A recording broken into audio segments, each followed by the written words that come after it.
If you've ever wanted to live on a boat, but you don't have a boat, think about maybe a floating home.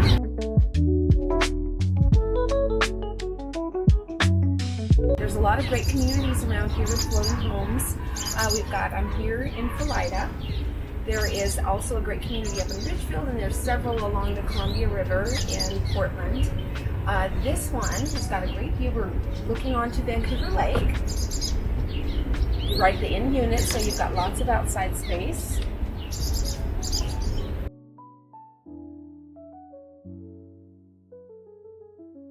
Alright, let's go inside and have a look.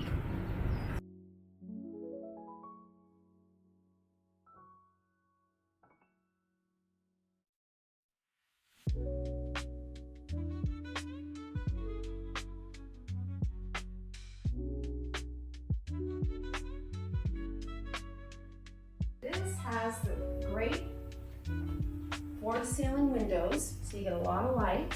And you're on an in unit here, so you're only looking out at the little river, which will take you directly to Vancouver Lake there at the very end. You've got dock area along there. Most of the floating homes do have areas to park a boat.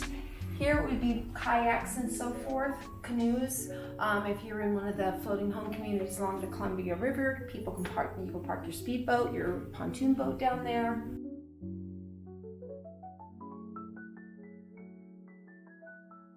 A little bit outdated, but it gives you a good feel for the floor plan. There's the front door that would take you directly in from the outside deck where we just were.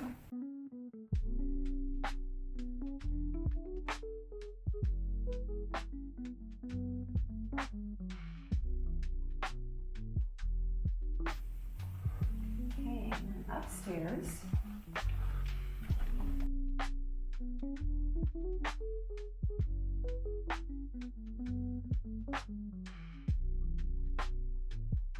Upstairs is basically a bedroom or bonus room, and it's got access to the outside as well.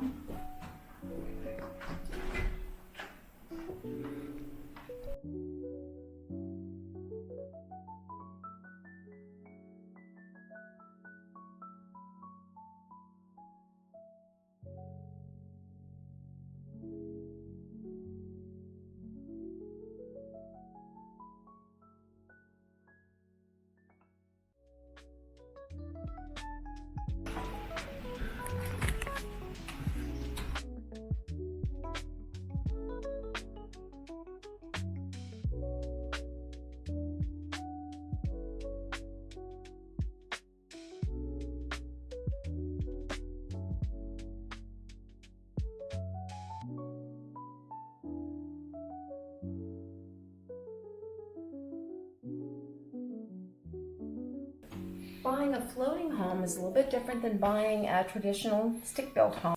The financing is different. You're buying similar to a mobile home in a park, except you're floating in that park. So you're buying the house and you pay slip rent. In this one, I believe it's about $500 a month for the slip, for the spot. There are no HOAs in this community, but several of them do have HOAs. The other thing about it is not only the financing will be a little bit different. You're not going to get the conventional financing. With a floating home, there are lenders that will lend the non-conventional, the same type of ones that will do manufactured homes. And again, they tend to be less expensive. You can find I've seen floating homes from between $150 up to about $300. I think this one's priced right around $200.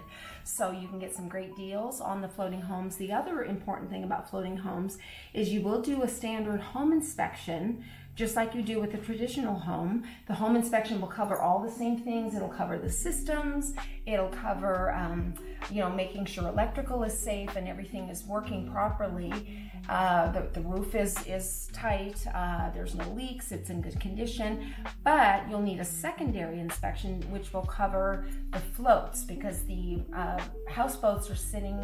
these floating homes are sitting on floats, and those floats are very important because that's what keeps the the house up.